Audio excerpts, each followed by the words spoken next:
जय हिंद friends, welcome to learning 360। मैं हूं अंजलि और आज हम इस वीडियो में BPCS 185 बुक को स्टार्ट करें जिसका नाम है डेवलपिंग इमोशनल कॉम्पिटेंस। ये हम पहला चैप्टर स्टार्ट कर चुके हैं। ये हमारा उस पहला चैप्टर का दूसरा वीडियो है जिसमें हम नेचर और कैरेक्टरिस्टिक्स ऑफ इमोशन को समझ चुके थे और डेफिनेशन समझ चुके थे। और इमोशंस, ये जो चैप्टर है हमारा, ये बुक क्यों आया है, इस बुक के आने का पर्पस क्या है, ये हम बुक को हमारे लाइफ में क्या इम्पैक्ट डालने वाला है, ये सब हम डिटेल में कर चुके थे। तो आप इस वीडियो पे पहली बार आए हैं तो पहले पिछले वाला वीडियो को देख के आइएगा, ज़्यादा आपको समझ में आएगा।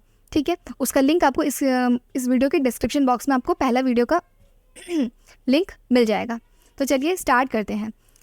ये हमारा नेचर और कैरेक्टरिस्टिक्स ऑफ इमोशन का ही पार्ट है जिसमें हम इमोशंस को फीलिंग के साथ डिफ्रेंशिएट करेंगे कि फीलिंग्स और इमोशंस क्या है। अब आपसे देखिए, क्वेश्चन में इमोशंस और फीलिंग के बीच में डिफरेंस भी पूछ सकता है या फिर कुछ कैरेक्टरिस्टिक्स भी पूछ सकता है। इमोशन का कुछ कैरेक्टरिस्टिक्स बताइए और फीलिंग का कैरेक्टरिस्टिक्स बताइए। वो क्वेश्चन कैसे भी वैरी कर सकता है। हम आपको समझा देते हैं, आपको टॉपिक याद रहेगा तो आप लिख पाएंगे। तो चलिए स्टार्ट करते हैं। कहीं किसी किसी जगह पे हम डिफ्रेंशिएट भी करेंगे और किसी की जगह पे हम यूनिक कैरेक्टर्स भी बताएंगे। ठीक है, तो इमोशंस क्या है और फीलिंग क्या है, आप खुद सोचिए तो थोड़ा देर पॉज करके कि इमोशंस और फीलिंग क्या है, क्या डिफरेंस आपको लग रहा है। जनरली हम लोग सेम ही की तरह से यूज़ करते हैं, इसको साइनोनिम्स की तरह यूज़ करते हैं कि इमोशंस फीलिंग सेम ही लगता है, पर क्या सेम ही है, क्या पता, सोचिए। अब आंसर करते हैं हम।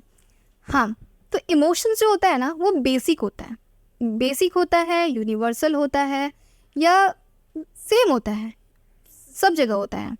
पर जो फीलिंग्स होता है ना वो कॉम्प्लेक्स होता है, वो सेम नहीं होता, वो हर किसी के लिए सेम नहीं है। इमोशन सबके लिए सेम है पर फीलिंग सबके लिए सेम नहीं है।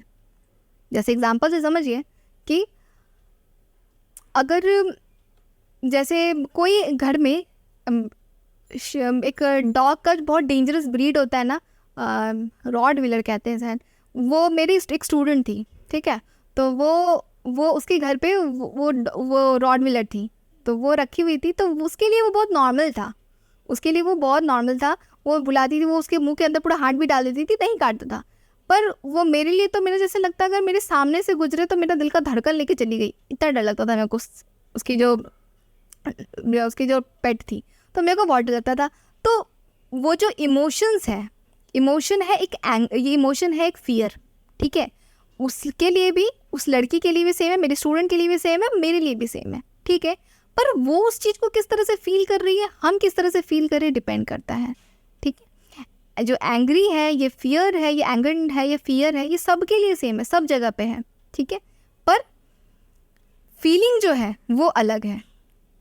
समझ पा रहे होंगे कि फीलिंग जो है, देखिए कुछ चीज़ अगर आपको नहीं समझ में आ रहा है ना तो धैर्य रखिए, सब्र रखिए, आगे जैसे जैसे कंप्लीट करेंगे सारा कैरेक्टरिस्टिक्स बताएंगे एग्जाम्पल के साथ, आपको क्लियर होने लग जाएगा। इमोशंस क्या है, सबके लिए कॉमन है। उसके अंदर भी फियर है, उसके अंदर भी एंगर है, मेरे अंदर भी एंगर है, मेरे अंदर भी फियर है। स्टूडेंट का बात कर रहे हैं हम, दोनों के अंदर सेम है। पर क्या वो जो किसी चीज़ को देख के जो फीलिंग आ रहा है, जो किसी चीज़ को देख के जो उसके अंदर फीलिंग आएगा वो सेम होगा क्या? उसका एंगर, उसका गुस्सा करने का तरीका अलग होगा, वो गुस्सा को किस तरह से फील करेगी वो अलग होगा, हम गुस्सा को किस तरह से फील करेंगे वो अलग होगा। नहीं समझ में आ रहा? जैसे ये एक पर्सन टू पर्सन वैरी कर जाता है। मतलब एक ही चीज़, एक ही इमोशंस, गुस्सा वो उसके अंदर आया। ठीक है, दो इंसान है, एक के अंदर गुस्सा आया, एक के अंदर, दूसरे के अंदर भी गुस्सा आया। ठीक है, एक जने जो गुस्सा को समझा और अपने इमोशंस को कंट्रोल किया, उस पर रिएक्ट नहीं किया, वो उतना फील नहीं कर पा रहा। एक जने को गुस्सा आया, वो उस पर बहुत हाइपर रिएक्ट किया है, वो उसको बहुत अजीब तरीक़े से कंसीव किया है। तो ये उसका फीलिंग, वो फील कैसे कर रहा है। ठीक है, ये एक तरह का ऑब्जेक्टिव है। इमोशन जो होता है ये ऑब्जेक्टिव होता है, मतलब सबके लिए सेम होता है। सबके अंदर गुस्सा है, सबके अंदर जेलस है, पर वो उस जेलस को किस तरह से फील करेगा ये इंसान पे डिपेंड करता है। ये एक सब्जेक्टिव है, मतलब very individual to individual. Subjective objective का क्या डिफरेंस आप एक बार समझिए कि अगर हम आपसे पूछें कि आपके पापा का नाम क्या है, तो आप बताएंगे आपके पापा का नाम क्या है।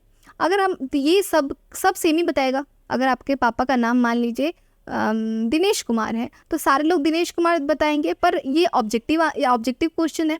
पर अगर हम आपसे पूछें कि आपके पापा कैसे हैं, या राहुल के पापा का नाम दिनेश है तो राहुल के पापा कैसे हैं, तो ये सबका आंसर अलग अलग होगा। तो ये जो आंसर जो वैरी करता है इंसान टू इंसान, कोई बोलेंगे अच्छे हैं, कोई बोलेंगे स्ट्रिक्ट है, कोई बोलेंगे थोड़े से एरोगेंट हैं, बोलेंगे नहीं नहीं बहुत फ्रेंडली है। तो ये वैरी कर रहा है, ये हर किसी का सेम नहीं होगा। जिसका सब कुछ, ये जो आंसर सबका सेम नहीं होता है उसको बोलते हैं सब्जेक्टिव, और जो सबका सेम होता है उसको बोलते हैं ऑब्जेक्टिव। ठीक है, अब हमारा थर्ड पॉइंट आता है कि इमोशन क्या होता है, ऑटोमेटिक होता है। मतलब जैसे आप कुछ भी चीज़, अब अगर आपको किसी चीज़ से खतरा फील होगा तो आपके अंदर एक अलग सा एक फीलिंग आएगा जो आपका बॉडी चेंजेस करेगा, चेंजेस लेके आएगा।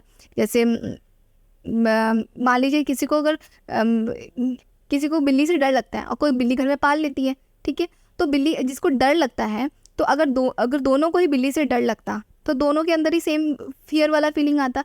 पर एक को डर लगता है, एक को बिल्ली से कोई ज़्यादा खौफ फील नहीं आता, बिल्ली के साथ वो हैबिचुएट है, तो उसके अंदर वो फीलिंग जो आएगा बिल्ली को देख के दोनों के लिए अलग आएगा। ठीक, पर जिसको डर लगता है वो कैसा फील करेगी, जिसको डर लगता है वो उसके बॉडी में ना उसका हो सकता है हार्ट बीट बढ़ जाए, और जो हार्ट बीट बढ़ेगा वो क्या है, ऑटोमेटिक है, वो आना ही है। पर फीलिंग जो होता है ये टेम्परामेंट पे डिपेंड करता है, इंटरप्रिटेशन पे डिपेंड करता है कि वो किस तरह से उसको समझती है इमोशंस को, फिर वो फील करेगी। तो पहले वो अगर उसको लगेगा कि नहीं अरे कुछ नहीं है, बच्ची तो है क्या ही करेगी, इसका दांत भी नहीं निकला है बिल्ली का, तो वो अगर सोचेगी तो उस तरह से फील नहीं करेगी, वो उसको डर नहीं आएगा। पर जो अगर इमोशंस होता है, अगर वो डरा है तो उसके बॉडी वैसे चेंज आएगा, और अगर वो उसको डर को समझ के फिर इंटरप्रेट कर रहा है तो जैसा वो फील कर रहा है, जैसा वो जो उसके अंदर जो चेंजेस आ रहा है वो है फीलिंग। ठीक है, इसके बाद हमारा आता है emotion, fourth number point. Emotion जो होता है फिजिकल लेवल पे होता है, जैसे सांप को देख के हार्ट बीट बढ़ जाना, ये इस फिजिकल लेवल पे होता है। और जो आपका फीलिंग जो होता है ये आपका इंटरनल लेवल पे होता है। ये फीलिंग जो होता है क्रिएट होता है इमोशंस के बाद। ये इमोशन जो है एक तरह का कॉज है और फीलिंग एक तरह का इफेक्ट है। ठीक है, इमोशंस पहले आएगा, फीलिंग बाद में आएगा।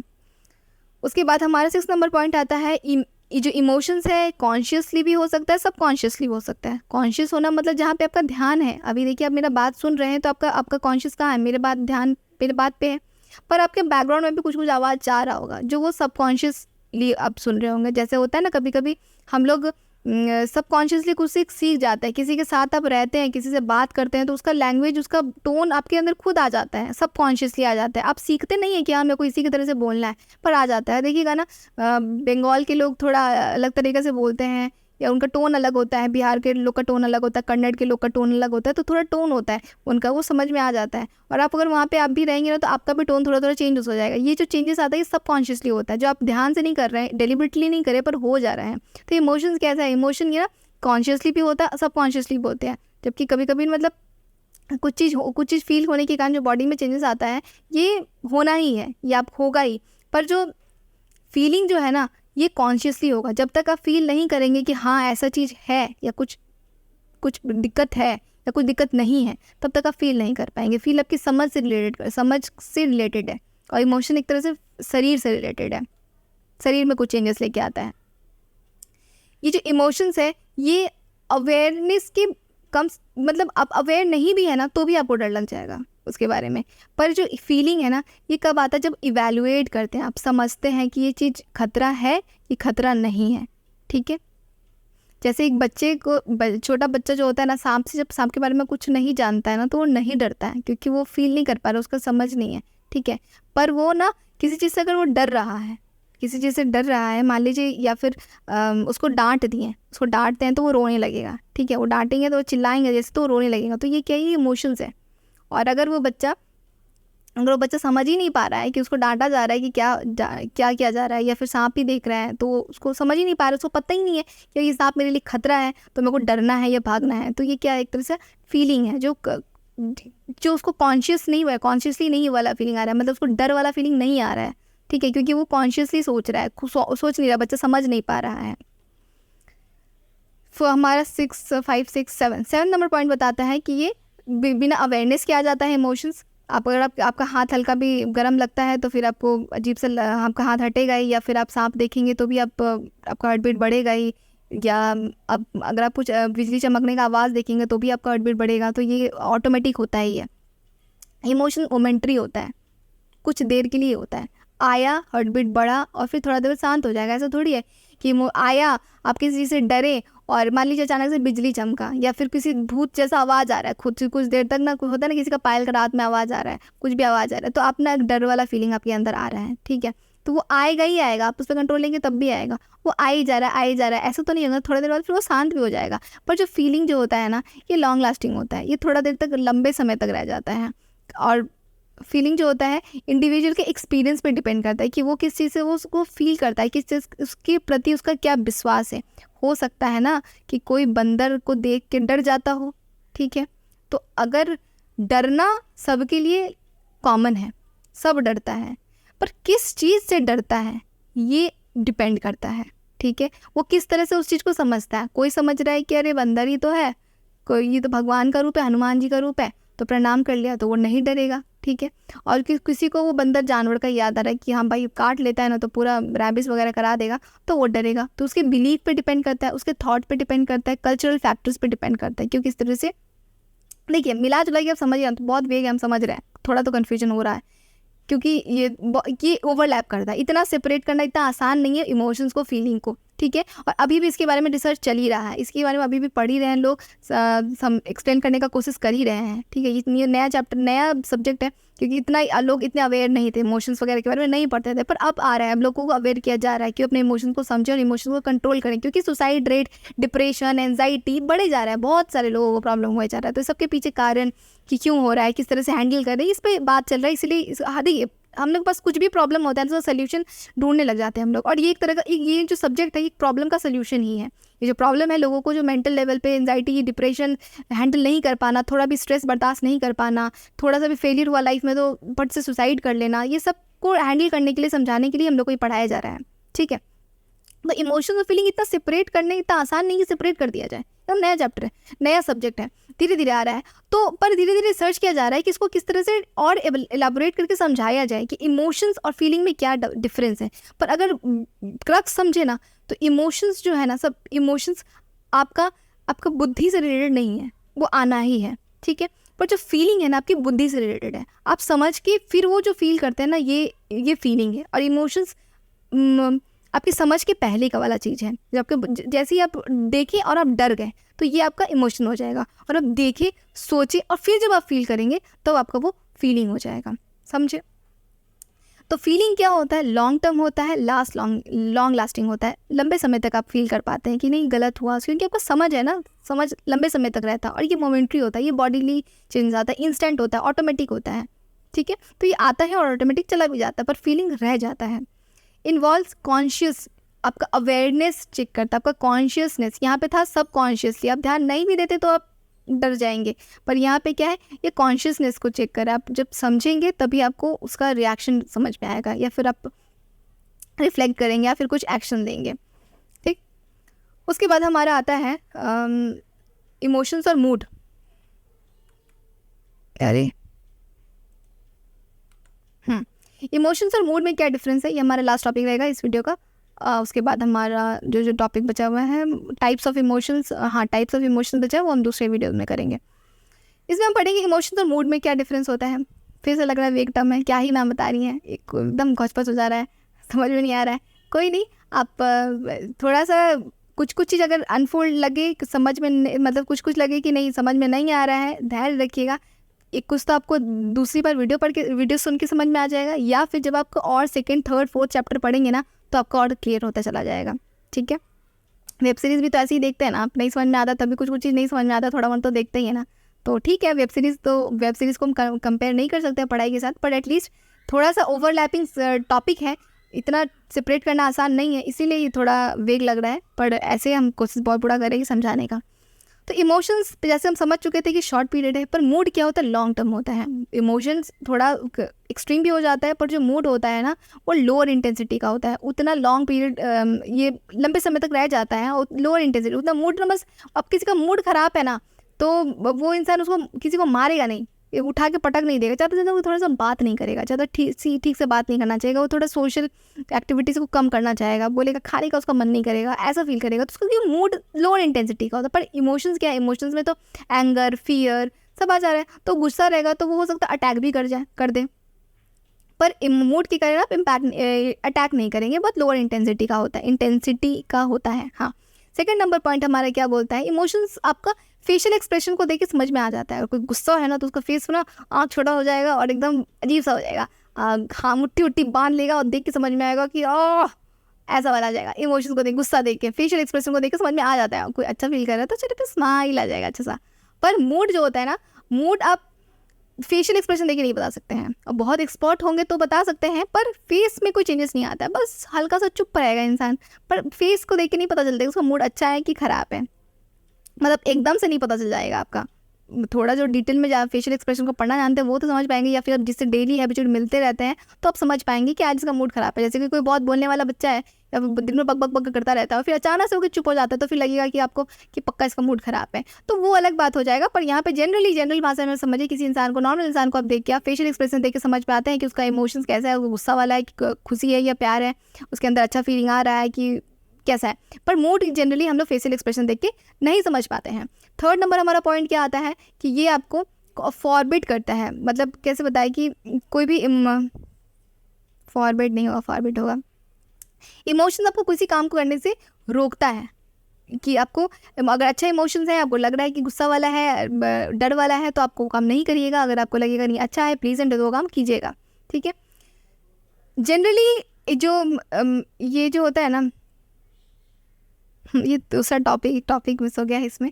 जो इमोशंस होता है ना, इसका रीज़न हम लोग को पता होता है, हम लोग को कारण पता होता है कि ये ना इमोशंस का जो गंदा इमोशन है उसके पीछे कारण क्या है। पर जनरली मूड के पीछे हमको, गंदे मूड के कारण हम लोग को गंदा मूड क्यों, उसके पीछे कारण नहीं पता रहता है कभी कभी। क्योंकि जो मूड जो होता है ना, कभी कभी बॉडीली चेंजेस के कारण भी आता है, बॉडी फंक्शन के कारण भी चेंजेस आ जाता है। जैसे कि सुबह आप उठ गए हैं, ठीक है, कोई अर्ली बर्ड्स हैं, मतलब मान लीजिए सुबह उठना पसंद करते हैं, ठीक है, और वो सुबह उठ गए तो बहुत एंथुजियास्टिक फील करेंगे, ठीक। और कोई सुबह उठना एकदम पसंद नहीं करते हैं, जैसे हाँ कोई नाइट आउल है, रात तक जगना पड़ता है, सुबह उसको उठा दो, ठीक है, उसको कुछ नहीं किया, बस हम सुबह उठाएं। इवन क्या हो सकता है कि उसको काम है, वो खुद ही उठ गया है काम से, ठीक है, सुबह उठ गया, चिड़चिड़ करेगा, मन उसका लगेगा नहीं, क्योंकि उसको तो उस टाइम पे सोने का आदत है ना, तो उसका मूड अच्छा नहीं लगेगा, वो अजीब फील करेगा। तो वो कोई रीज़न नहीं है उसके पीछे, कि बड़ा कोई रीज़न नहीं कि कोई उसके साथ कुछ बुरा कर दिया इसीलिए वो उसका मूड ख़राब है, विदाउट एनी रीज़न। कुछ सोया नहीं इसीलिए हो गया, स्लीप पैटर्न में चेंजेस आया तो होगा, हार्मोनल चेंजेस के कारण आता है। जब जनरली लड़कियों को ना पीरियड्स के टाइम पे हार्मोनल डिसबैलेंस के कारण मूड स्विंग करता है, अननेसेसरीली अच्छा नहीं लगता है, अननेसेसरीली बहुत खुशी वाला फीलिंग आता है, ये आता है कभी कभी। ये लड़कियां ही समझ पाती होगी कि अननेसेसरी अजीब सा लगता है, अच्छा फील आएगा, फिर कभी कभी लगता है कि बिना रीज़न के अच्छा लगेगा, बिना रीज़न के कभी कभी ख़राब ही लगने लग जाता है। तो पीरियड्स के कुछ टाइम पे आता है ये, कभी आगे किसी को आगे आता है पीरियड्स के 10 दिन आगे, या फिर किसी को उसके बाद आता है। और प्रेगनेंसी के टाइम पे भी आता है, प्रेगनेंसी के टाइम पे बहुत हार्मोनल चेंजेस आता है। और ये हम लोग की बॉडी के अंदर जितना भी इमोशंस है वो तो हार्मोनल के कारण होता है। बताया ना कि अच्छा फील क्यों आता है, डोपामिन के कारण। डोपामिन क्या है, हार्मोन है, तो उसके कारण हम लोग को अच्छा फील आता है। तो ठीक वही बताना चाह रहे हैं कि जो मूड है ना, मूड डिपेंड करता है हमारे इंटरनल फैक्टर के पीछे। कि आपका स्लीप पैटर्न चेंज हो गया, या फिर आप रात तक जगते हैं, या फिर रात तक जगे रहने का आपको आदत नहीं है, रात तक जगते हैं, तब भी आप चिड़चिड़ फील करेंगे। आपका नींद पूरा नहीं हो तब भी आप चिड़चिड़ फील करेंगे, और चिड़चिड़ फील करना ही ये मूड ख़राब होना है। और अगर आप गुस्सा है, आप नाराज़ हैं, आप के अंदर ना एक डर है, तो ये सब क्या है, ये इमोशंस है, ठीक है। तो इमोशंस जो होता है एक्सटर्नल स्टिमुली पे डिपेंड करता है, बाहर के फैक्टर पे डिपेंड करता है, और जो मूड है वो इंटरनल फैक्टर पे डिपेंड करता है। कभी कभी इसका रीज़न हम लोग को पता होता है, कभी कभी हम लोग को इसका रीज़न नहीं पता होता है, ठीक। 5 नंबर हमारा पॉइंट बताता है, ये एक इंटेंस फीलिंग भी हो सकता है, पर मूड जो होता है ना वो इंटेंस नहीं होता। पहले भी हम बताया था, लोअर इंटेंसिटी का होता है, थोड़ा मध्यम सा होता है, उतना बड़ा इम्पैक्ट नहीं डालता है यहाँ पे। उसके बाद हमारा आता है मूड इन्फ्लुएंस करता है, मूड कि हम जनरली हम जैसे बोलते हैं ना कि हमारे एक्टिविटी को भी इन्फ्लुएंस करता है, हल्का, ज़्यादा भी नहीं करेगा। वही बात है ना कि आपका इमोशंस अगर एकदम गुस्सा वाला है तो आप क्या कीजिएगा, आप एकदम उठा के एकदम सामान फेंक दीजिएगा। कोई सामान आपको दे रहा है, आप वो सामान फेंक दीजिएगा। पर अगर आपका मूड हल्का ख़राब है तो आप क्या बोलिएगा, रखो ना, बाद में खाएंगे, या फिर बाद में बताना, अभी मूड ठीक नहीं लग रहा है, या फिर आप अवॉइड करेंगे, सोशल इंटरेक्शन को अवॉइड करेंगे। आप नहीं, सोशल रिलैक्सेशन हो जाए, सोशल इंटरेक्शन होगा, बहुत सारा एरर हो गया है, सॉरी इसके लिए।